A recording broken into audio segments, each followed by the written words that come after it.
Hi friends, ഏവർക്കും the coffee മഗ്ഗിലേക്ക് സ്വാഗതം. ഞാൻ ലിഷ. ഇന്ന് നമുക്ക് നല്ലൊരു നോൺ വെജ് സ്നാക്ക് ഉണ്ടാക്കാം. Beef cutlet. പെട്ടെന്ന് ചെയ്തെടുക്കാവുന്നതും കുട്ടികൾക്കും മുതിർന്നവർക്കും ഒരുപോലെ ഇഷ്ടപ്പെടുന്നതുമായ ഒരു സ്നാക്കാണിത്. അപ്പം നമുക്ക് വീഡിയോയിലേക്ക് പോകാം. ആദ്യമായി കട്ട്ലറ്റിന് ആവശ്യമായ ബീഫ് ഒരു പ്രഷർ കുക്കറിൽ വേവിച്ചെടുക്കണം. ഞാനിവിടെ എടുത്തിരിക്കുന്നത് 1/2 കിലോ ബീഫാണ്.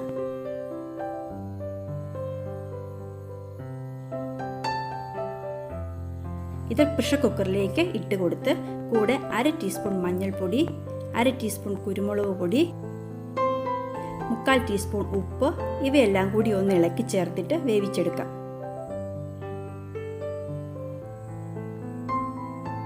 ഒരു 6-7 വിസിൽ വരുന്നിടം വരെ വേവിക്കണം.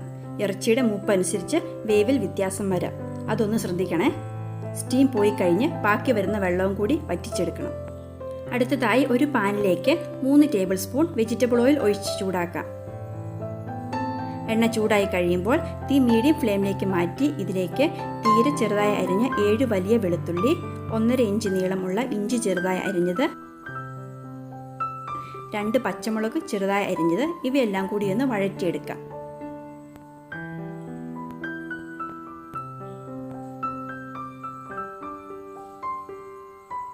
ചെറുതായിട്ടൊന്ന് കളർ മാറാൻ തുടങ്ങുമ്പോൾ ഇതിലേക്ക് ചോപ്പ് ചെയ്ത 2 ഇടത്തരം സവോളയും 2 ടേബിൾ സ്പൂൺ ചെറുതായി അരിഞ്ഞ കറിവേപ്പിലയും 1 ടീസ്പൂൺ ഉപ്പും ചേർത്ത് വഴറ്റിയെടുക്കാം.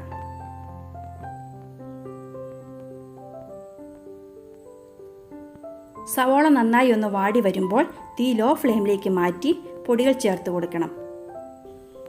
ഇതിനായി 1/4 ടീസ്പൂൺ മഞ്ഞൾപ്പൊടി, 1 ടീസ്പൂൺ ഗരം മസാല, 1 ടീസ്പൂൺ നാടൻ മുളക് പൊടി, 1/2 ടീസ്പൂൺ കുരുമുളക് പൊടി ഇവയെല്ലാം ചേർത്ത് പൊടികളുടെ പച്ചമണം മാറുന്നിടം വരെ മൂപ്പിച്ചെടുക്കാം. തുടർച്ചയായി ഇളക്കി കൊടുക്കുകയും വേണം.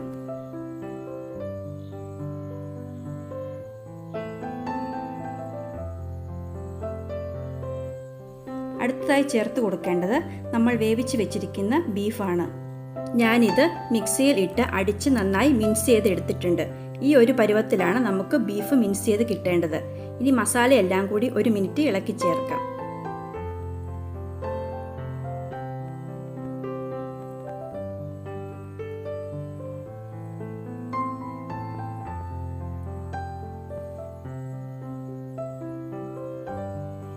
തീ ഓഫ് ചെയ്തതിന് ശേഷം 2 ഇടത്തരം ഉരുളക്കിഴങ്ങ് വേവിച്ച് ഉടച്ചെടുത്തത് ഇതിലേക്ക് ചേർത്ത് നല്ലതുപോലെ യോജിപ്പിച്ചെടുക്കണം.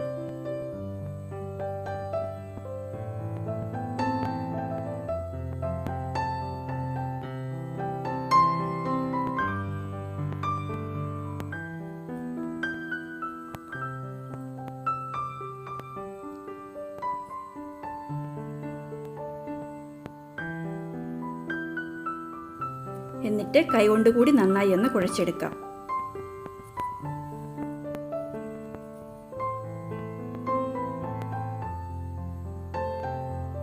ഇപ്പോൾ നമ്മുടെ കട്ട്ലറ്റിന് ആവശ്യമായ മിക്സ് റെഡി ആയിട്ടുണ്ട്.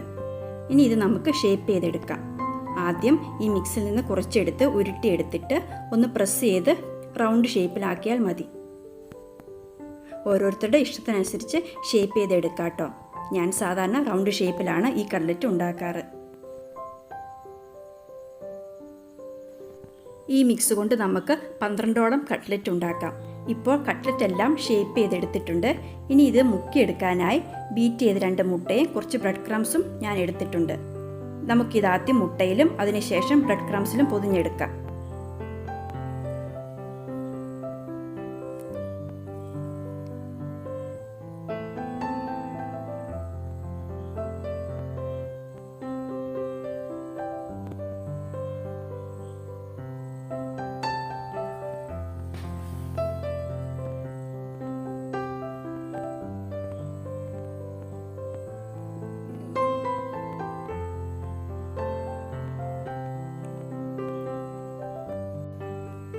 ഇനി നമുക്കിത് എണ്ണയിൽ വറുത്തെടുക്കണം.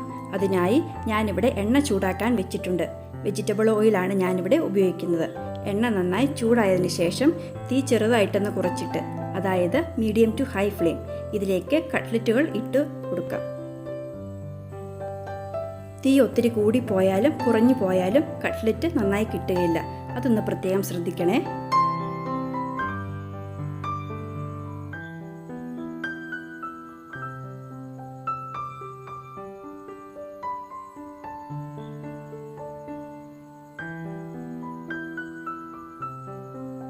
കട്ട്ലറ്റിൻ്റെ ഒരു സൈഡ് ബ്രൗൺ കളർ ആകുമ്പോൾ മറിച്ചിട്ട് മറുവശവും ഫ്രൈ ചെയ്തെടുക്കണം.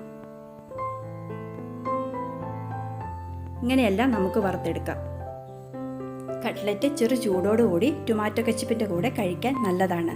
നിങ്ങളെല്ലാവരും ഇതൊന്ന് ട്രൈ ചെയ്ത് നോക്കുക. എന്നിട്ട് നിങ്ങളുടെ അഭിപ്രായങ്ങൾ താഴെ കമൻറ്റ് ബോക്സിൽ രേഖപ്പെടുത്തണേ. നിങ്ങൾ ഈ വീഡിയോ ലൈക്കും ഷെയറും ചെയ്ത് എന്നെ സപ്പോർട്ട് ചെയ്യുമെന്ന് ഞാൻ പ്രതീക്ഷിക്കുന്നു. എൻ്റെ ചാനൽ സബ്സ്ക്രൈബ് ചെയ്തിട്ടില്ലെങ്കിൽ സബ്സ്ക്രൈബ് ചെയ്യാനും മറക്കല്ലേ. അതുപോലെ തന്നെ അടുത്തുള്ള ബെല്ലൈക്കൺ അമർത്തി ഓൾ എന്ന ഓപ്ഷൻ ക്ലിക്ക് ചെയ്യുകയാണെങ്കിൽ ഇനി മുതൽ ഞാനിടുന്ന വീഡിയോസിൻ്റെ നോട്ടിഫിക്കേഷൻസൊക്കെ നിങ്ങൾക്ക് ലഭിക്കുകയും ചെയ്യും. അപ്പോൾ നമുക്ക് ഇനി മറ്റൊരു നല്ല റെസിപ്പിയുമായി വീണ്ടും കാണാം. താങ്ക്